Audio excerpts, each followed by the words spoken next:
యెరూషలేము నివాసులకును యెహోవా ఇలాగు సెలవిచ్చుచున్నాడు అని ముళ్ళ పొదలలో విత్తనములు చల్లక మీ బూడి భూములను దున్నిడి అనేటువంటి వాక్యం.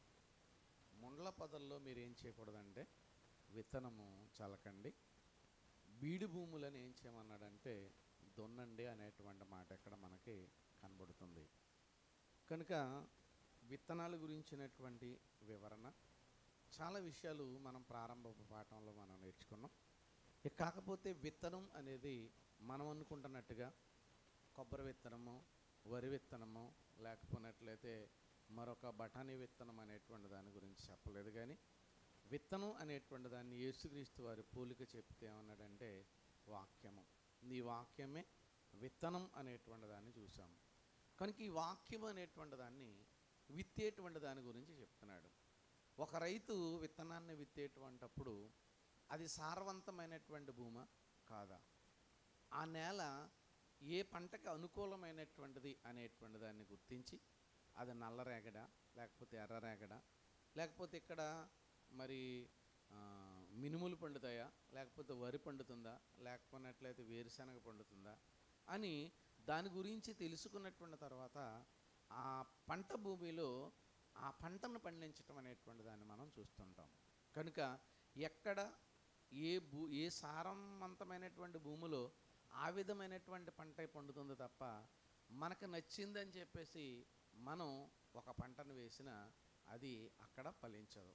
ఉదాహరణకు మనకు అందరికీ యాపిల్స్ అంటే చాలా ఇష్టం కనుక ఆ యాపిల్స్ వచ్చి మనం ఇక్కడ పాతుకొని మనం పండిందాం అని అనుకున్నాం అనుకోండి, అది మనకి పండవు. అదేంటంటే ఆ సిమ్లా లేకపోతే ఆ ప్రాంతంలోనే అవి పండటం అనేటువంటి దాన్ని మనం చూస్తాం.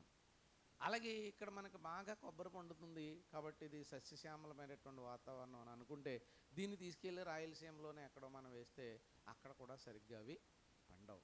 అంటే భూమి అనుకూలమైనటువంటి దానిని బట్టి వాళ్ళు ఏం చేస్తుంటారంటే అనుకూలమైనటువంటి పంటలు వేయటం అనేటువంటి దాన్ని చూస్తున్నాం.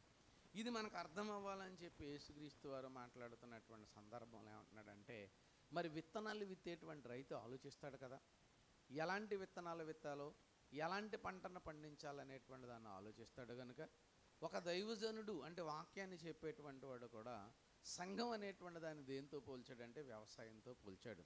సంఘము వ్యవసాయంతో పోల్చబడింది. కనుక ఈ సంఘంలో ఉన్నటువంటి ఈ వ్యక్తుల యొక్క జీవితాల గురించి ఆయన మాట్లాడుతూ, మరి ఈ సంఘం అభివృద్ధి చెందాలి అంటే ఈ సంఘం మరి 30దంతలుగా 60దంతలుగా 100అంతలుగా అంటాడు.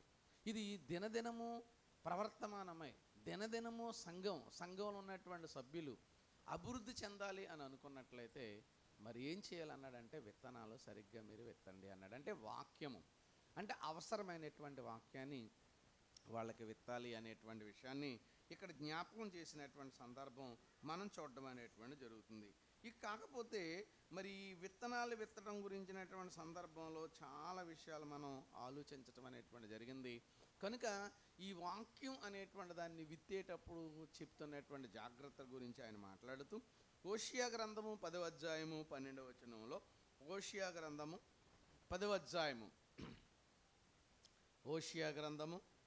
10వ అధ్యాయము 12వ వచనాన్ని మనం చదువుకుంటే హోషియా గ్రంథము 10వ అధ్యాయము 12వ వచనంలో నీతి ఫలించినట్లు మీరు విత్తనము వేయడి అంటున్నాడు. ఇక్కడ విత్తనం గురించి వచ్చేటప్పటికి ఏం ఫలించాలట, నీతి ఫలించాలంటున్నాడు. అంటే మనం వేసే విత్తనం వలన ఏమి ఫలించాలని కోరుకుంటున్నాడంటే నీతి అంటే ఏంటి? నీతి అంటే అబ్రహాము దేవుణ్ణి నమ్మాను, అది అతనికి నీతిగా ఎంచబడింది. అంటే నీతి అంటే దేవుణ్ణి నమ్మటం, దేవుని యందు విశ్వాసం, దేవుని యందు భక్తి, దేవుని యందు శ్రద్ధ, దేవుని యొక్క మాటలకు లోబడి జీవించటం అనేటువంటి దాన్నే మనం ఏమంటామంటే నీతి అంటున్నాం. కనుక నీతి ఫలించినట్లు మనం వేసేటువంటి విత్తనం అంటే మనం చెప్పేటువంటి వాక్యము, ఎందుకు మనం వాక్యం చెప్పాలి, ఎందుకు వాక్యము విత్తబడాలి అనేటువంటి దాన్ని మనం చెప్పినప్పుడు ఏమంటున్నాడు అంటే నీతి ఫలించినట్లు విత్తనం వేయాలి, ప్రేమ అనేటువంటి కోత మనం ఏం చేయాలంటే కొయ్యాలి. అంటే ఈరోజు సంఘాలలో ఉండవలసినటువంటిది ఏంటన్నమాట, ప్రేమ అనేటువంటిది చాలా గొప్పది. ఈ ప్రపంచంలో అన్నిటికంటే గొప్పది ఏంటంటే ప్రేమ. నిజంగా యేసుక్రీస్తు వారు గురించి ఏ వ్యక్తి మాట్లాడినా ఈ ఐదు వ్యక్తి మాట్లాడినా లేకపోతే దేవుని నమ్మని వ్యక్తి మాట్లాడినా కూడా వాళ్ళు మాట్లాడేటువంటి మాటల్లో భావం ఏమంటారు తెలుసండి, యేసుక్రీస్తు వారు చూపించినటువంటి ప్రేమ విధానం ఏ గ్రంథాలలో కానీ లేకపోతే ఏ వ్యక్తుల్లో కానీ లేకపోతే ఏ దేవుళ్ళు అనబడేటువంటి వాళ్ళు లేదు అనేటువంటి దాన్ని మనం ఎన్నోసార్లు చెప్పుకున్నాం. ఒక కీరవాణి మాట్లాడినా లేకపోతే ఒక ఇది ఆర్జీవి మాట్లాడినా లేకపోతే ఎంతోమంది వాళ్ళ టీవీ ఇంటర్వ్యూస్లో వాళ్ళు మాట్లాడుతున్నప్పుడు ఒక మంత్రి సత్యనారాయణ రాజు గారు మాట్లాడుతున్నా వాళ్ళంతా కూడా ఏమంటారు, వాళ్ళ దేవుణ్ణి నమ్మిన వాళ్ళు కాదు, వాళ్ళ క్రైస్తవులు కాదు, కానీ నిజమైనటువంటి ప్రేమ, నిజమైనటువంటి క్షమ, నిజమైనటువంటి గుణం, శత్రువుని సైతం ప్రేమించమనే గొప్ప లక్షణాలు అనేటువంటి ఉన్నాయంటే అది కేవలం యేసుక్రీస్తు వారిలోనే అని చెప్పడం మనం గర్వంగా మనం ఫీల్ అవుతుంటాం. మరి అయితే ఈ ప్రేమ అనేటువంటిది ఈరోజు సంఘాలలో ఏమవుతుందంటే రోజు రోజుకి ఏమైపోతుందట, క్షీణించిపోతుంది. అంటే ఒకరంటే ఒకరికి ప్రేమ లేదు, ఒకరంటే ఒకరికి ఐక్యత లేనటువంటి పరిస్థితులు ఏర్పడుతున్నాయి. ఎందుకు ఇలా ఏర్పడుతున్నాయి అనేటువంటి దాన్ని కూడా యేసుక్రీస్తు వారు మాట్లాడుతూ మరి మత్తయి సువార్త 24వ అధ్యాయం 12వ వచనంలో ఒక మాట చెప్తాడు కదండి. మత్తయి సువార్త 24వ అధ్యాయము, మత్తయి సువార్త 24వ అధ్యాయము 12వ వచనంలో మత్తయి సువార్త 24వ అధ్యాయము 12వ వచనాన్ని చదువుతున్నారండి. అది అక్రమము విస్తరించుట చల్లారిపోతుంది అన్నాడు. అక్రమము విస్తరించుడు చేత ఈరోజు ఏం విస్తరించింది చెప్పండి సమాజంలో? అక్రమం. క్రమం అంటే పద్ధతిగా ఉండటం, అక్రమం అంటే చెడు, ప్రతిదానికి వ్యతిరేకం. ఈరోజు సమాజంలో ఎలా ఉంది అనేటువంటి దాన్ని చూస్తే చెప్తూ మరి నీ రాకడకును తర్వాత నీ రెండవ రాకడకు సూచనలు ఏంటి ప్రభు అని అడిగినప్పుడు ఏంటన్నట్లయితే మీరు ఎలా ఉండాలి అంటే ప్రేమ కలిగి మీరు జీవించండి, తర్వాత ఏంటంటే మీరు ఆప్యాయతగా ఉండండి అనేటువంటి విషయాలు చెబుతూ ఏమన్నాడంటే అక్రమము విస్తరించుడు చేత అనేకులు ప్రేమ ఏమైపోతుందంటే చల్లారిపోతుంది అని చెప్పాడండి. ప్రేమ ఏమైపోతుందంట, చల్లారిపోతుంది. ఎందుకు చల్లారిపోతుంది? అక్రమం విస్తరిస్తుంది. అక్రమం అంటే చెడు విస్తరిస్తుంది. చూడండి, వ్యాపారం అక్రమం, మనం తినే ఆహారం అంతా కూడా కల్తీ, మనం తాగేటువంటి పాలు కల్తీ, లేకపోతే మనం వేసుకునేటువంటి మందులు కల్తీ, మనం తినేటువంటి ఆహార పదార్థాలు కల్తీ. ఇదంతా ఎందుకు జరిగింది అనేదాన్ని మనం ఆలోచిస్తే అక్రమం అక్రమం అక్రమం ఎక్కడ చూసినా. అలాగే ఈ అక్రమం అనేటువంటిది రోజు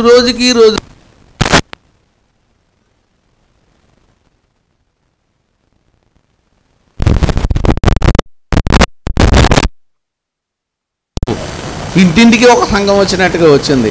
మరి వీళ్ళు ఐక్యత కనబడుతుందంటే కనబడటం లేదు. ఏంటంటే ఒకరంటే అంతా దేవుని పిల్లలమే అంటున్నాం, మనం దేవుని కుమారులమని అంటున్నాం, మనందరము బైబిల్ చదువుతున్నాం, మనమంతా యేసుక్రీస్తుకి సంబంధించినటువంటి వాళ్ళు అనుకుంటున్నాం. కానీ ఈరోజు కులాల కింద, వర్గాల కింద, ప్రాంతీయ తత్వాల కింద, సంఘాల కింద వీళ్ళంతా కూడా ఏం చేశారంటే విడిపోయినటువంటి పరిస్థితులు మనం చూస్తున్నాం. దీనికి కారణం ఏంటనేటువంటిది అని చూస్తే అక్రమము అక్రమము అక్రమం. అక్రమం ఏం చేసిందంటే విస్తరించిపోయింది.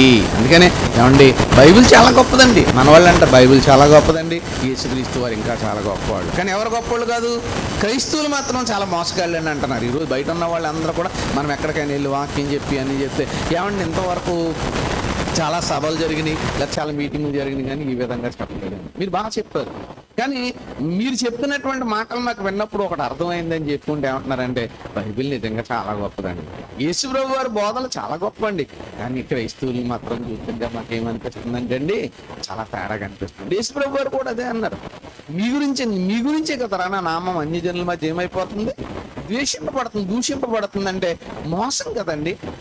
కనబడిన దేవుడు కనబడ్డాడని చెప్తాడు, మాట్లాడని దేవుడు మాట్లాడాడని చెప్తాడు, లేకపోతే ఏదో రకరకాలైనటువంటి మభ్య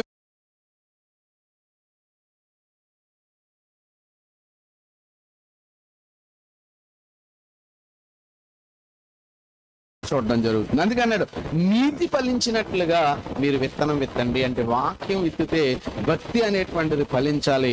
అప్పుడు మీరు ఏం కోస్తారంటే ప్రేమ అనేటువంటి కోతను కొయ్యడి, యెహోవాను వెదకుడి.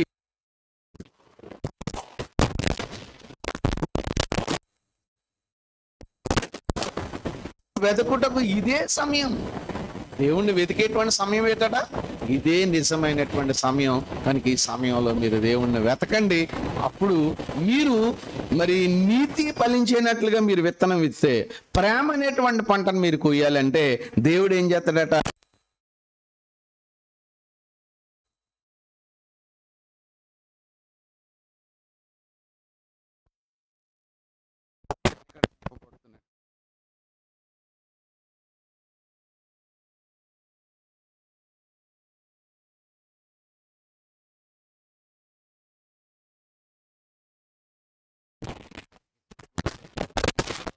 విత్తబడి ఆయన ఉపమానం చేస్తూ మరి ఒకడో విత్తనాలు విత్తుకుంటూ వెళ్ళిపోయాడు.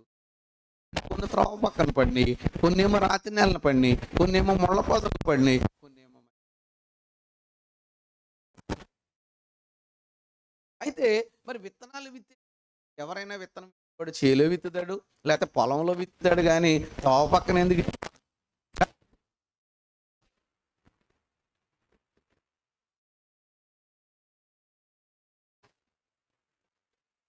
వాళ్ళు అనుకుంటున్నారు. కానీ నిజానికి విత్తనాలు విత్తేటప్పుడు రైతు ఏం చేస్తాడు? ఇప్పుడు చూడండి, మన ఎదురుగుండా దాన్ని దున్నుతున్నాడు. దాన్ని చాలా మెత్తగా దున్నిన తర్వాత దాంట్లో రాళ్ళు కానీ చెత్త కానీ చెదార ఇవన్నీ లేకుండా చేసి దాన్ని చక్కగా తయారు చేసి ఏం చేస్తారంటే అక్కడ నాటటం అనేటువంటి దాన్ని మనం చూస్తుంటాం. మరి దేవుడు చెప్పినటువంటి దాంట్లో ఒకడు విత్తనాలు విత్తేటప్పుడు చేలో విత్తాలి, లేకపోతే పొలంలో విత్తాలి, లేకపోయినట్లయితే మంచి నేలను విత్తాలి కదా. మరి విత్తనాలు విత్తడం ఏంటి? దారి పక్కన విత్తడం ఏంటి? లేకపోతే ముళ్ళ పొదల్లో విత్తనం ఏంటంటే ఇక్కడ ఆ విత్తనాల గురించి చెప్పలేదు ఆయన. ఏ విత్తనాన్ని చెప్పాడంటే వాక్యం అనేటువంటి దాన్ని. కనుక వాక్యం విత్తబడినప్పుడు త్రోవ పక్కన పడిన వారు ఎవరు అన్నారు? త్రోవ పక్కన పడినటువంటి మొలకలు వచ్చినాయట. కానీ మనుషులు ఎప్పుడు నడుస్తూ ఉంటారు కాబట్టి తొక్కేయటం వల్ల ఏమైపోయిందంటే అవి చచ్చిపోయినాయి అన్నాడు. అలాగే రెండోది వచ్చేయడం ముళ్ళ పొదల్లో వచ్చినటువంటివి విత్తనం మొలిచి పైకి వచ్చిందట. కానీ తుప్పలన్నీ కూడా అల్లుకోవటం వల్ల ఏమైందంటే అది అక్కడతోటే ఉండిపోయింది, పైకి రాలేదు అన్నాడు. ఇక రాతి నేలను పడినటువంటి దానికి అసలు వేరే వెళ్ళదు కనుక అది మొత్తం విత్తనమే వెండిపోయింది అనేటువంటి విషయాన్ని ఇక్కడ చెప్పటం మనం చూస్తున్నాం. దీనికి ఆయన వివరణ అనేటువంటి దాన్ని ఇచ్చుకుంటే ఏం చెప్పాడంటే త్రోవ పక్కన పడిన వారు ఎవరంటే వాక్యము విని వెంటనే మరిచిపోయేవారు. వాక్యం వింటాడు, విన్న తర్వాత ఏమనుకుంటాడు? చాలా బాగుంది సార్ అంటాడు. కానీ మరలా వెంటనే ఏం చేస్తాడు? దాన్ని మరిచిపోతాడు. అలాగే ముళ్ళ పొదల్లో పడినటువంటి వారు ఎవరు అన్నట్లయితే వాక్యం వింటాడు, వాక్యం కోసం బ్రతకాలని అనుకుంటాడు. కానీ ఇహలోక సంబంధమైన ఆశలు అన్నాం.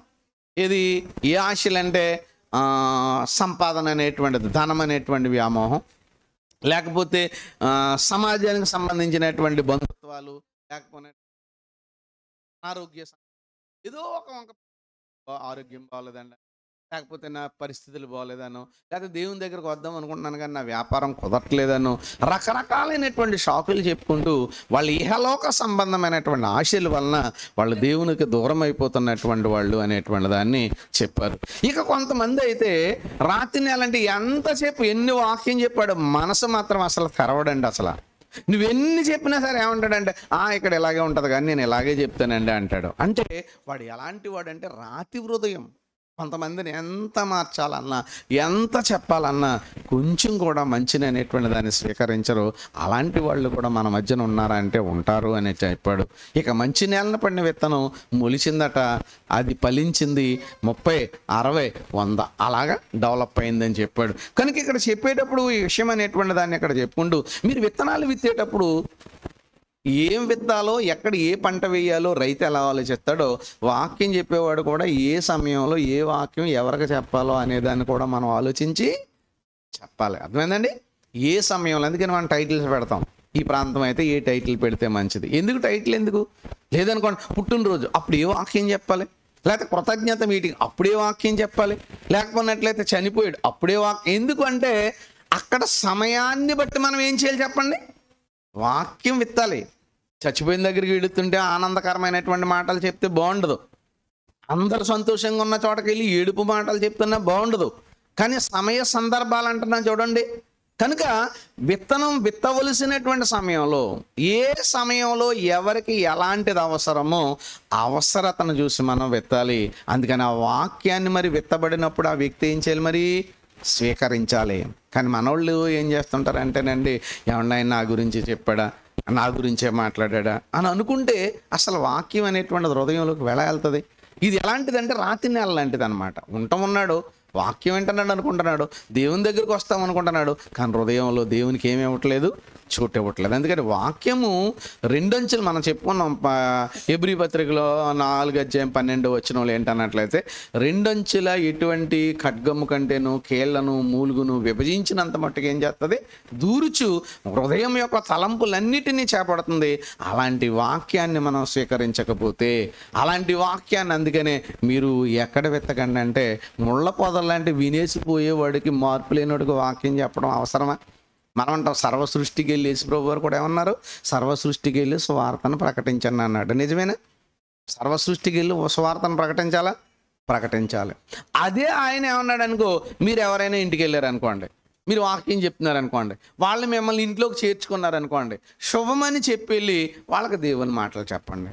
ఒకవేళ వాళ్ళు మిమ్మల్ని ఇంట్లోకి చేర్చుకోలేదు అనుకోండి, వాళ్ళు మిమ్మల్ని రానివ్వలేదనుకోండి, అప్పుడు ఏం చేయమన్నాడు, మీ పాదధూళి దులిపేసి చేయండి అన్నాడు. ఇదేంటి, మీరు వెళ్ళేమో సర్వసృష్టికి వాక్యం ప్రకటించమని ఆయనే చెప్పాడు, మరి ఇక్కడ ఏమంటున్నాడు, వాళ్ళు మిమ్మల్ని చేర్చుకోలేదనుకోండి, మీరు ఇంకా అక్కడికి వెళ్ళొద్దు, అక్కడ ఏం చేస్తారంటే పాదధూళి దులిపేసి వచ్చేయండి. తర్వాత వాళ్ళు వినలేనందుకు సాక్ష్యం ఏం చెప్తుంది అంటే, మీ పాదధూళే వాళ్ళ మీద సాక్ష్యం చెప్తా. అంటే అర్థం ఏంటంటే, మంచి మనసుతో స్వీకరించేవాడికి మనం ఎన్ని చెప్పినా వాడు వింటాడు, వాడు ఫలిస్తాడు. ఒకవేళ ఆ వ్యక్తి వినటం లేదనుకోండి, మన మీద ఆ వ్యక్తికి నమ్మకం లేదనుకోండి, అలాంటి వాళ్ళ దగ్గర మనం ఏం చేయొద్దు అన్నాడంటే, మీరు చెప్పకుండా ఉండటమే మంచిది అన్నాడు. అందుకని విత్తనము విత్తవలసినటువంటి దాని గురించి ఆయన మాట్లాడుతూ, సామెతల గ్రంథము 11వ అధ్యాయము, సామెతల గ్రంథము 11వ అధ్యాయము 18వ వచనం, సామెతల గ్రంథము 11వ అధ్యాయము 18వ వచనంలో, సామెతల గ్రంథము 11వ అధ్యాయం 18వ వచనం, భక్తిహీనుల సంపాదన వానిని మోసము చేయును, నీతిని విత్తువాడు శాశ్వతమైనటువంటి బహుమానమునందును. అర్థమైందండి? ఇక్కడ భక్తిహీనుల సంపాదన, చాలామంది భక్తులు కాదు కోట్లు సంపాదిస్తారు. ఈ సంపాదన అంతా కూడా అతను ఏం చేస్తుందట, మోసం చేస్తుందట. అంతే కదా, ఈ సంపాదన అంతా కూడా ఏం చేస్తుందంటే మోసం చేస్తుంది. ఎందుకు? వీడు భక్తిహీనుడు కనుక. భక్తిహీనుని సంపాదన ఏం చేస్తుంది, వానిని మోసం చేస్తుంది. మరి నీతిని విత్తితే అండ్ ఒక ఆయన అంటే వ్యాపారం చేస్తున్నాడట. ఈ వ్యాపారం చేయటంలో ఎక్కువ డబ్బు సంపాదించాలనుకున్నాడు. ఎక్కువ డబ్బు సంపాదించాలని మొత్తం అక్రమ మార్గాలు ఎన్ని ఉన్నాయో అన్నీ చేశాడు. అన్ని అక్రమ మార్గాలు చేశాడు.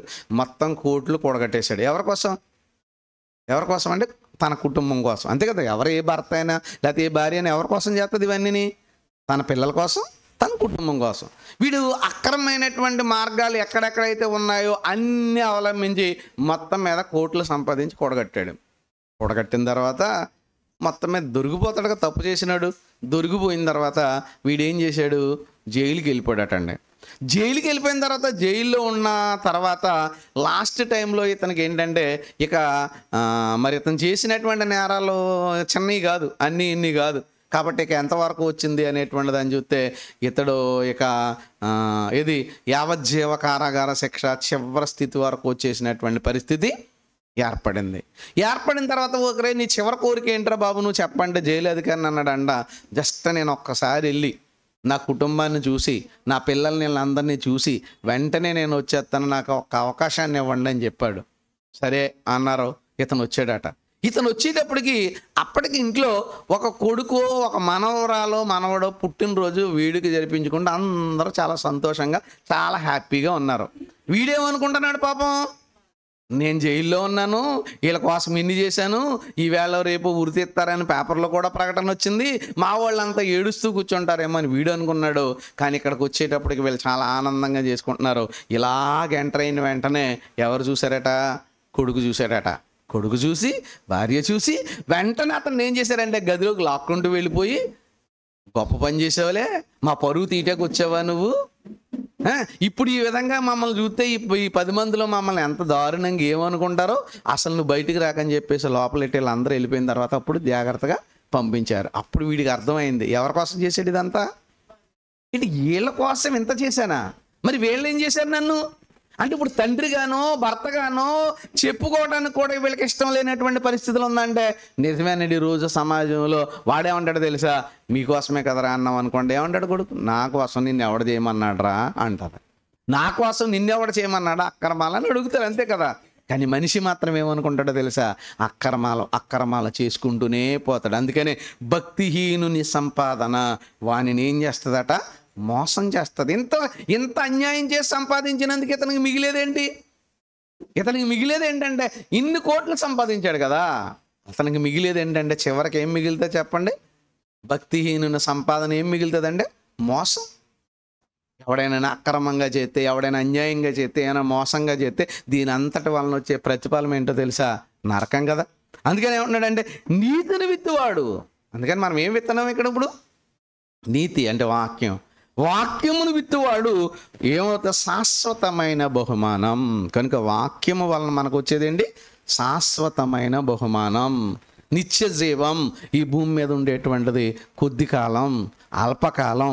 ఎన్ని కోట్లు సంపాదించినా, ఎంత కూడగట్టుకున్నా మనం ఏ ఒక్క రూపాయి కూడా దాని నుంచి మనం తీసుకుని వెళ్ళలేము. ఈరోజు అంటున్నాడు ఎలాన్ మాస్క్ అనేటువంటి ఆయన, ఇప్పుడు మన ఇండియాలో ఎలా ఉన్నాడు, ప్రపంచవ్యాప్తంగా ఎలా ఉన్నాడట, చాలా గొప్పవాడిగా పేరు పొందాడు డబ్బు ఉన్నటువంటి వాళ్ళు. మరి ఇంత గొప్పవాడైనటువంటి వానికి కలిగినటువంటిది ఏమన్నా ఆనందం ఉందా అంటే ఏమీ లేదన్నాడండి. ఇంత డబ్బు ఎంత సంపాదించాలో అంత సంపాదించాడు. అలాగే మరి ఎవరో మనం చూసుకుంటే యాపిల్ అధినేత కూడా అలాగే చెప్పుకున్నాడు, ఎంతో సంపాదించాడు, చివరికి ఏం మిగిలిందంటే ఏం మిగలలేదండి, ఏ సంతోషం మిగలలేదు. మొన్నటినాడు ఎలాన్ మస్క్, నేను యేసు ప్రభువుని నా స్వరక్షకుడిగా అంగీకరించి బాప్తీసం పొందిన ఆనందం కోట్ల రూపాయలు సంపాదించినప్పుడు లేదు. మనమేమనుకుంటాం, వాళ్ళగా సంపాదించలేదు, వీళ్ళగా సంపాదించలేదు, ఇలాగ అయిపోలేదు, అలాగ అయిపోలేదు అని అనుకుంటాం. అందుకని శాశ్వతమైనటువంటి బహుమానాన్ని ఇప్పుడు పొందుతాను నేను, కానీ ఇదంతా కూడా నాకు కాదు అనుకున్నాడు. అది దేవుడు కోరుకుంటున్నటువంటిది. యాకోబు గారు రాసిన పత్రిక 3వ అధ్యాయము, యాకోబు పత్రిక 3వ అధ్యాయము 18వ వచనాన్ని చదువుకుందాం. యాకోబు గారు రాసినటువంటి పత్రిక 3వ అధ్యాయము 18వ వచనం. అది నీతి ఫలము సమాధానము చేయువారికి. ఏం చేయాలంటే నీతి ఫలమును అలాగే సమాధానం చేయువారికి. నీతి అంటే వాక్యాన్ని విత్తటం, సత్యాన్ని విత్తటం. ఈ సత్యాన్ని విత్తి మనం ఏం చేయాలి, సమాధానం చేయాలి. సమాధానం అంటే అందరినీ ఏకం చేయాలి, అందరినీ ఒకటి చేయాలి, అందరినీ ఒక త్రాటి మీదకి తీసుకురావటం అనేటువంటి దాన్ని ఏమంటామంటే మనం సమాధానం. అందుకనే యేసుప్రభు వారు కూడా సమాధానపరుచువారు ధన్యులు అన్నాడు. సమాధానపరుచువారు అంటే మనకేం ఉండకూడదు, భేదాభిప్రాయాలు ఉండకూడదు, ఏ విధమైనటువంటి భేదం, అందరినీ సమాధానపరచటం. అందుకని సమాధానపరుచువారు అన్నాడు. నీతి ఫలము సమాధానం చేయవారు అంటే వాక్యం వల్ల మనం అందరిని ఏం చేయాలి, సమాధానం చేయాలి. అదే జైశాల్ గారు కూడా నేర్పించేది ఏంటి, ఏమంటారంటే ప్రపంచ క్రైస్తవులారా ఏకం కండి. అది నినాదం. క్రైస్తవులు ఎంతమంది అయినా ఉండొచ్చు, బోధకులు ఎంతమంది, ఒకే బోధ ఉండాలి కదా. మరి ఎందుకు ఇలాగైపోయారు మీరు? బైబిల్ గొప్పదంటున్నారు, క్రీస్తు వారు గొప్పవారు అంటున్నారు. ఇంత గొప్పవైనటువంటి రక్షకుడిని నమ్మినటువంటి మీరు, గొప్ప దైవ గ్రంథాన్ని మీ చేతిలో కలిగినటువంటి మీరు ఎందుకంటే ఇలా శాఖల కింద విడిపోయారు? ఎందుకంటే ఒకరంటే ఒకరు పడకుండా వెళ్ళిపోయారు? కాబట్టి మీరంతా ఒక త్రాటి మీదకి రావాలంటే మీరంతా బైబిల్ని నేర్చుకోవాలి, బైబిల్ని చదవాలి, బైబిల్లో ఉన్న విషయాలు గ్రహించాలి. అప్పుడే మీరు ఒకటి కాగలుగుతారు అనేటువంటిదే కదా నినాదం. అందుకని ఎక్కడ ఉన్నాడంటే నీతి ఫలము సమాధానం చేయువారు సమాధానమందు ఏం చేస్తారట, అది మనకేం ఏం విత్తబడుతుంది ఇప్పుడు చెప్పండి, సమాధానమందు విత్తబడుతుంది. కనుక సమాధానం అంటే ప్రేమ, ఆప్యాయత, లేకపోయినట్లయితే అందరినీ ఒకటి చేయటం, అందరూ ఒకటిగా ఉండాలనుకోవటం, అందరూ మంచిగా ఉండాలనుకోవటం. మన క్యాప్షన్ మాత్రం రాస్తారు అప్పుడప్పుడు ఆటో మీద, అందరూ బాగుండాలి అందులో నేను ఉండాలి. నిజమా? అంత ప్రేమగా ఉంటారా? అలా ఉండటం మంచిది, నిజమే. అందరూ బాగుంటే ఆ బాగున్న దాంట్లో మనం ఉంటే మంచిది. అందరూ పోవాలనుకుంటే వీడికేమవుతుంది, విడిపోతాడు కదా అందులో. కనుక మనం ఎప్పుడు కూడా ఏం కోరుకోవాలి, మంచినే కోరుకోవాలి, సమాధానాన్ని కోరుకోవాలి, అందరినీ ప్రేమించాలి, అందరినీ ఆదరించాలి, అందరినీ సమాధానపరచాలి. అందరి కొరకు కూడా మనం ఏం చేయాలన్నాడంటే ఈవెన్ శత్రువును కూడా, బయట వాళ్ళు అయితే ఏమంటారు, శత్రువుని మనం ప్రేమించకూడదు, శత్రువుని శత్రువులాగానే చూడంటారు. కానీ దేవుడు, మన దేవుడు బైబిల్ చెప్పింది ఏమన్నాడు, శత్రువును కూడా నువ్వు సమాధానంగా చూడాలి. శత్రువును కూడా నువ్వు ప్రేమించాలి. శత్రువును నువ్వు ప్రేమించాలంటే నువ్వేం విత్తాలో తెలుసా? నీతి అనే విత్తనాన్ని విత్తాలి. వాక్యం అనేటువంటి విత్తనాన్ని నువ్వు విత్తాలని చెప్పుకుంటున్నాడు. కనుక మరి విత్తనం విత్తేటువంటి స్థలం గురించి ఈయన మాట్లాడితే ఏమన్నాడంటే, ముళ్ళ పొదల్లో విత్తకండి. అంటే అది ఫలించలేనప్పుడు అది విత్తిన తర్వాత మనకు అర్థమవుతుంది. విత్తనం విత్తిన తర్వాత అది పైకి వచ్చిన తర్వాత అది పువ్వులు పోస్తుందా, కాయలు కాస్తుందా లేదా అనే దాన్ని మనం చూస్తాం. అలా చూసిన తర్వాత అది పనికి రావట్లేదని, ఉదాహరణకి ఒక గులాబీ అంటే వేసారని, అది చక్కగా పెరిగింది. పెరిగిన తర్వాత పువ్వు వస్తుందా, మళ్ళీ చూసావు పెరుగుతుంది కానీ పువ్వు చేస్తారు దాన్ని దాన్ని ఏం చేస్తారు అనేటువంటి దాన్ని వలన వేస్ట్గా చేద్దాం, లేకపోతే దీన్ని అవతల పడ ఏమో గుబురుగా వెదిగిపోతుందని దాని నుంచి ఫలాలు రావడం, దాని నుంచి ప్రతిఫలాలు రావడం ఏం చెప్పి అలాగే దేవుడు కూడా మాట్లాడుతున్నట్టు పొదల్లో అనుకో, అంటే వాక్యము విత్తబడిన తరువాత కూడా వాళ్ళు అభివృద్ధి చెందట్లేదు అనుకోండి. ఎంత విన్నా ఎక్కడ వేసిన గొంగలు అక్కడే ఉందంటాం కదా. దాని చెప్పిన అలాగే ఉన్నాడు, అదే విధంగా బ్రతుకుతున్నాడు అనుకోండి, ఉపయోగం అసలు. అందుకని అలా పనికిరాని చోట మీరు విత్తటం వల్ల ఏమవుతుంది? ఉపయోగం ఉండదు చెప్పండి. అందుకని ఒకసారి వెళ్ళి చెప్పి వినలేదనుకో, రెండోసారి చెప్పి, మూడోసారి ఏమన్నాడు? చెవి గలవాడు. సరే ఎలా చెప్పాడు ఆయన? చెవి లేనోడు ఉంటాడు. ఆ చెవి లేనోడు ఎలా వింటాడు? ఏం చెప్పాడు చివరికి? చెవి గలవాడు అని వాడు వింటాడు. వాడికి చెవిటి వాని ముందు మనం ఏమంటాం? శంఖం. నువ్వెంత మధుర స్వరం వినిపించా ఆడు చెవిటాడు, ఏమవుతుంది? అలాగే ఒకవాడు బుద్ధిహీనుడు ఉంటాడు, వాడికి నువ్వెంత మంచి వాక్యం చెప్పినా సరే నీలో తప్పులే వెతుకుతాడు తప్ప వాళ్ళలో మాత్రం ఏం రాదో, మార్పు రాదు, చేంజెస్ అనేటువంటిది రాదు. అందుకే ఏమన్నాడు? సామెతల గ్రంథము 9వ అధ్యాయము 7-8 వచనాలు. సామెతల గ్రంథము 9వ అధ్యాయము 7-8 వచనాలు. సామెతల గ్రంథము 9వ అధ్యాయం 7-8 వచనం. అపహాస్యకులకు బుద్ధి చెప్పువాడు నాకే నింద. అపహాస్యకులు అంటే హేళన చేసి చెప్పండి, నువ్వెంత విలువైన వాక్యం. అపహాస్యకులకు చెప్పువాడు తనకే నింద తెచ్చుకొనును, భక్తిహీనులను గద్దించేవానికి అవమానమే కలుగు. భక్తిహీనులకు చెప్పాలనుకున్నా కలుగుతుంది కదా. వాక్యం చెప్పి భక్తిహీను కాడనీళ్ళు లేకపోతే పెడతాడు, లేకపోతే కొడతాడు, లేకపోతే బూతు. ఎవరు వీళ్ళంతా ఎవరంటే బుద్ధిహీనులు అంతే. అందుకని ఇక్కడ ఏమంటున్నాడంటే అపహాస్యకులకు బుద్ధి చెప్పాలనుకోవటం తప్పు. ఎవడైనా వినాలనుకుంటే చెప్పొచ్చు, మనం పిల్లలు నేర్చుకోవాలనుకుంటే అంతనే చెప్పొచ్చు. నేర్చుకోరాళ్ళు అసలు వినరు, మనం ఏం చెప్తాం? అసలు పాఠం చెప్పడానికి వెళ్ళి ఓ బై ఇవన్నీ గోల చేస్తున్నారు కదా, నోరు వెళ్ళిపోతున్నాను. అంటే వాళ్ళు గోల చేస్తున్నప్పుడు మనం ఏం చెప్తాం? సార్ మీరు ఏమైనా చెప్పండి సార్, నేర్చుకో, సైలెంట్గా ఉండండి, ఇప్పుడు చెప్తాం. అలాగే వాక్యం దగ్గర కూడా వాళ్ళు ఏదో చేసుకుంటున్నారు, మనం ఏదో చేసేద్దాం అని కాదు. కానీ సమయాన్ని మనం ఆలోచించి అలా చెప్ప దాన్ని కూడా బైబిల్లో 7వ అధ్యాయము 6వ వచనం. మత్తయి సువార్త 7వ అధ్యాయము 6వ వచనం. మత్తయి సువార్త 7వ అధ్యాయము 6వ వచనం. మత్తయి సువార్త 7వ అధ్యాయము 6వ వచనం. పరిశుద్ధమైనది కుక్కలకు పెట్టకుడి, మీ ముత్యములను పందులు ఎదుట వేయుకుడి, ఎడల అవి అవి ఒకవేళ వాటిని కాళ్ళతో తొక్కి మీ మీద పడి మిమ్మును చేస్తుందట. పరిశుద్ధమైనది కుక్కలకు పెట్టకూడదు. శుద్ధమైనది కుక్కలకు పెట్టకూడదు అంటే అర్థం ఏంటి? పరిశుద్ధమైనది ఏంటి? వాక్యం. కుక్కలకు పెట్టడం ఏంటంటే, కుక్కలకైనా వాక్యం ఎలా పెడతాం? కుక్కలకి ఏమన్నా వాక్యం పెడతామా? కుక్కలకు పెట్టద్దు అన్నాడండి. కుక్కలంటే ఎవరు? అదే యాకోబు పత్రికలో ఏమంటాడో తెలుసా? కుక్క తన వాంతికి మళ్ళినట్లును కడగబడిన పంది బురదలో పొర్లినట్లు ఈ జనులు ఉన్నారు. అంటే మనం ఎంత చెప్పినా మారకపోతే ఎలాంటిది? కక్కేసిన కుక్క తినడానికి వెళ్తుంది, ఎంత అసహ్యంగా ఉంటుందో తెలుసా? పందిని నువ్వు ఎంత కడిగినా సరే బురదలోకి వెళ్తుంది, దాని గుణం అది. అంటే ఇంతకీ పరిశుద్ధమైనది కుక్కలకు పెట్టకూడదు అంటే ఎంత విలువైనటువంటి వాక్యమైనా ఆ వ్యక్తిలో చలనం రాకపోతే, ఆ వ్యక్తి దాని కొరకు బ్రతకకపోతే అక్కడ నువ్వు పెట్టడం వేస్ట్ అని. పరిశుద్ధమైనది కూడదు. ముత్యాలు అంటే విలువైనయి అని పందికి ఏమన్నా తెలుసండి దాని విలువ? అందుకనే అందుకని బైబిల్‌లో కూడా ఏమంటాడన్నట్లయితే, మరి వివేకము లేని సుందర స్త్రీ ముక్కున పందుకు ఏంది పంది ముక్కున బంగారు కమ్మి పట్టిదన్నాడు. వివేకం లేదు. అది సుందరమైనదే. కానీ ఎలాంటిది పందికి తీసుకెళ్ళి బంగారం పెట్టేవానికి ఏమన్నా విలువ ఉంటదేటది? అలాగే ముత్యాలు ఎంత విలువైనవైనా పంది దగ్గర ఎత్తే ఏం చేత్తది? అది తొక్కేయడమే కాకుండా మన మీద దాడి చేత్తదది.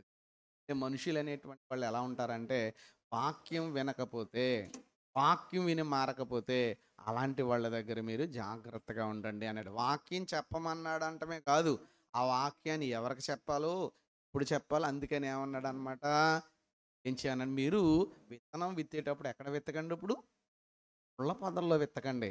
ఏం చేయాలి? బీడు భూములంటే అర్థం ఏంటంటే, సారం లేని భూములు దున్నండి. అంటే కొత్తగా వచ్చినోళ్ళు చాలా చక్కగా వాక్యం వింటారు. తెలుసు కదండీ! కొత్తగా వచ్చినోళ్ళు చక్కగా వాక్యం విని, చక్కగా మార్పు చెంది ఎంతో ఆనందంగా వస్తారు. మన దగ్గర బాగా ముదిరిపోయారనుకోండి ఎక్కువ సార్లు ఉన్న తర్వాత, వీడు వాక్యానికి విలువనివ్వటం మానేసి మార్కులు ఇవ్వటం ప్రారంభించారు. ఆయనేం జెప్పాడు? ఏం జెప్పాడు? అందులో ఏముంది? అంతవరకు వచ్చేసాడండి ఇంక ఈడు వినడం వేస్ట్. ఇంక మార్పు రాదు కదా! ఉపాధ్యాయుడు నిలబడి చెప్తే ఆయన దగ్గర నేను నేర్చుకోవాలి అనే ఆలోచన ఉంటే పిల్లవాడు నేర్చుకుంటాడు.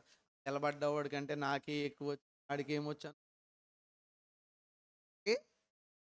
కానీ ఎప్పుడూ కూడా మనం ఎప్పుడూ కూడా నిరంతరము విద్యార్థిగానే ఉండాలి బైబిల్ దగ్గర. బైబిల్‌లో మనకెంత తెలిసినా ఇంకా ఏదో తెలియని విషయమే ఉంటది. జయశాలి గారు ఏమంటారు, నేను 35 సంవత్సరాలు బైబిల్‌ని చదివాను. 30 సంవత్సరాల నుంచి వాక్యాన్ని నాకు తెలీదా 25 మనమైతే 4 ప్రసంగాలు చేసాడు. బట్టి బట్టి అది కూడా అదే ప్రసంగాలు "మీరు చాలా బాగా చేశావురా నువ్వు" అన్నాడు. ఇంకా ఆ తర్వాత నుంచి నాకు తెలిసి ఆడికేం ఆడు ఎదవ కదా పోతుంది. ఇంకా ఉండాలి మన దగ్గర. విధేయత ఉండాలి మన దగ్గర. అందుకని వాక్యాన్ని నేర్చుకోవాలనేటువంటి తపన ఉండాలి. అందుకే ఎవరైనా సరే మనం అందుకే వెళ్ళిపోనేనండి. నిజంగా ఎవరైనా మనం అంటే ఇష్టం లేనోడిని వెళ్ళిపోమన్నాం అనుకోండి ఏ సమస్య ఉండదు గానీ ఆడిని అక్కడే పెట్టుకున్నాం వస్తాయి. చాలా సమస్యలొస్తాయి. నచ్చిందా? నేర్చుకో. లేదు నాకు ఇంకా తెలుసన్నవా నీకొక దండం పెడతాను. నువ్వే ఎళ్లి 10 మందికి చెప్పుకో. నువ్వెళ్ళి ఇంకా నేర్చుకో. ఇక్కడెందుకు మన దగ్గర? అంతే కదా! ఎందుకు మన దగ్గరెందుకు? నాకంతా తెలుసనుకున్నటువంటి వాడు ఇంక స్కూలుకి రావటం ఎందుకు? వెళ్ళటం ఎందుకు? అలాగే ఇక్కడ ఏమంటున్నాడంటే పరిశుద్ధమైనది ఏం చేయకండి? ఎంత విలువైంది చెప్పినా సరే విలువ లేనోడి దగ్గర ఎలా ఉంటది? అంటే ఇప్పుడు అన్యుడు ఉన్నారనుకో మంచి వాక్యం చెప్తారంటాడు ఉన్నవాడు. ఆడు బయటోడు ఏమంటాడు? నాతో బోచేస్తున్నారండి. ఆడి మనసులో ఏముంది? ఒక మతం ఎటువంటి పిచ్చిలో ఉన్నట్టు అనేటువంటి కానీ విషయములు మీరెక్కడ జల్లకండి అంటే వీళ్ళ దగ్గర ఎత్తే అయి తొక్కేస్తాయి కాకుండా నిన్ను చీల్చేస్తాయి. నిన్ను పాడు చేస్తాయి. కాబట్టి విత్తనం ఎలాంటి స్థలంలో విత్తుతున్నారో మీరు ఆలోచించండి అని చెప్పుకుంటూ వచ్చాడండి. అపోస్తుల కార్యములు 13వ అధ్యాయము 45 వచనంలో అపోస్తులైనటువంటి పౌలు గారు విపరీతమైనటువంటి ప్రేమతో, అభిమానంతో దేవుని యొక్క పనిని జరిగిస్తూ దేవుని వాక్యాన్ని అండి. అలా చెప్తుంటే అక్కడ ఉన్నటువంటి వాళ్ళు ఎలా ఉన్నారనేటువంటి దాన్ని చూస్తే జరిగింది చూడండి. యూదులు జనసమూహములను చూసి పౌలు గారు వాక్యం చెప్తుంటే చాలా మంది వచ్చేసారు. ఎక్కువ జనం. ఎక్కువ జనం వస్తే ఎలా ఉంటది మనకి? చాలా ఆనందంగా ఉంటది కదా! ఏమన్నా వాక్యం చెప్పకుండా మనం సార్ బాలే చెప్పారు సార్. చాలా బాగా చెప్పారు అంటున్నారు అనుకోండి అందరూ. ఆ పక్కన ఉంటాడు ఒకడు ఆడికి ఏమొత్తది? అభిమానం ఆడు కదా! ఈయనకి కూడా ఏముంది? ఒక అభిమానం ఉంది. అప్పుడు అడిగి చెప్పాడు. చెప్పాడేంటి? ఎక్కడ? మన మధ్యనే. అర్థం ఏంటనమాట? పౌలు గారు వాక్యం చెప్తుంటే జనమందరూ తండోపతండాలుగా వచ్చి వింటుంటే వీళ్ళకేమొచ్చిందట? యూదులు జనసమూహాలను చూసి ఏమొచ్చింది ఆళ్ళకి? మత్సరం. మత్సరం అంటే చెడ్డ కండ్లు అంటాడు బైబిల్‌లో. వీళ్ళకి అలాగైతే ఇలాగ అయిపోతదని చెప్పి నించుకొని చించి పౌలు చెప్పిన దానికి ఏం చేశారు వీళ్ళు? అడ్డం. అడ్డం. ప్రతిదానికి వ్యతిరేకం. నువ్వు అవునంటే అది కాదంటాడు. ఆడు కాదంటే నువ్వు అవునంటాడు. ఇలా చేద్దామంటే అలా కాదు. అలా ఏది వినడు వీడంతా కూడా. ఎందుకు దీనికి కారణం ఏంటి? మచ్చరం. మచ్చరం ఎక్కడుంటది? అందుకని మచ్చరము ఎముకలకు కుళ్ళు అన్నాడు. అసలు మనకి మీ మనసులో ఒకటి పెట్టుకొని బయట ఒకటి ఎప్పటికీ కూడా మనకి ఇది కూడా అర్థం కాదు. అందుకనే యూదులంతటి వాళ్ళంతా కూడా వాళ్ళ జనసమూహం యేసుప్రభు వారు కూడా వాక్యం పోతే పరిచయులకిని ఆ తర్వాత శాస్త్రులు కూడా ఏం చేస్తారా? వాళ్ళు కూడా ఏం చేస్తారు? మత్సరంతో బాధపడుతూ అదేంటి పోనీ ఏం చేశాడు ఈయన? అన్న తప్పు చేశాడా? అంటే ఒక్కొక్కళ్ళకి మంచి జరిగినా కూడా ఇష్టం ఉండదు. మంచిగా జరిగిందనుకోండి అంతా దాన్ని దాన్నేమంటాడంటే చెడ్డకండ్లు. ఇంకా విత్తనం విత్తేటప్పుడు అంటే వాక్యం విత్తేటప్పుడు మనం విత్తబడుతున్న వాక్యం సరిగ్గా పడిందా లేదు. ఎంత విత్తామనేది కాదు. ఎన్ని విత్తనాలు విత్తినటువంటి విత్తనం ఫలిస్తుందా లేదా? ఫలించి ఫలం గురించి ఇప్పుడు బీడు అంటే అర్థం అంటే చెప్పారు కొంతకాలం బాగానే ఉంది. ఖర్చండి ఇప్పుడు కూడా నిరంతరం కొత్త వాళ్ళని కొత్త వాళ్ళు ఎప్పుడు వాళ్ళు ఏం చేస్తారంటే పని చేస్తుంటారో అలాంటి దేవుడుకు ఆ, దేవుడు చెప్పిన విధానం మీరు ముళ్ళ పొదలు ఫలించిన చోట మీరు ఎంత ఆయాసపడిన ఉపయోగం అనేది కనుక మీరేం చేస్తారు? ఉండండి అర్థమైంది వీళ్ళ మనసులో సరిచేసే వాక్యంతో సరిచేసి వాక్యంతో పులికొల్పి వాక్యాన్ని నేర్పించి వాళ్ళ జీవితాలు దేవుడిగా అని వెనుక దేవుడు మాట్లాడి ఆలోచన అనేటువంటి కనుక ప్రియమైన తనం విత్తేటువంటి స్థలం ఎక్కడో ఎలా ఉందో అనేటువంటి యోధావారి ఇస్రాయిల్తో కనుక ముండ్ల పొదలు అంటే కూడా విని ఫలించలేకూడదు అనేది మనం కూడా యేసుప్రభు చాలి అభివృద్ధి చెందాలి. మనం దినదినము కూడా ఏం చేయాలి? అభివృద్ధి చెందాలి. ఏదో అభివృద్ధి చెందాలి. జ్ఞానంలో అభివృద్ధి లోను అభివృద్ధి చెందాలి. అంటే పౌలు గారు బోధకుల యొక్క మూలోపదేశం మీకు ఒకడు బోధించవలసి వచ్చింది. కానీ దగ్గర చదువుకునే ఏమైపోయారు? టీచర్స్ అయిపోయారు వాళ్ళంతా కూడా. అంటే అర్థం ఏంటి? మన దగ్గర చదువుకున్నవాడు గొప్పవాడు అయిపోవాలి. అలాగే మన దగ్గర ఇప్పుడు వాక్యం నేర్చుకున్న వాళ్ళు అందరూ కూడా ఎలా కావాలి? మంచి ప్రసంగికులుగా కావాలి. అంతే తప్ప వాళ్ళు పోతున్నాం పోతున్నాం కాదు. మార్పు చెందాలి. ఆలోచన దేవుడు కోరుకుంటున్నాడు. దేవుని పిల్లారా వాక్యాన్ని మనం సాత్వికం మన హృదయంలోని నీరు పెట్టాలి. వేసిన తర్వాత ఏం చేయాలి? తర్వాత వదిలేసి ఎండిపోద్ది. దానికి ఏం చేయాలి? నీరు. నీరు అనేది బైబిల్ వాక్యము వాక్యము నీరు వాక్యము నీరై ఉండెను మా దాహము తీర్చుచుండు.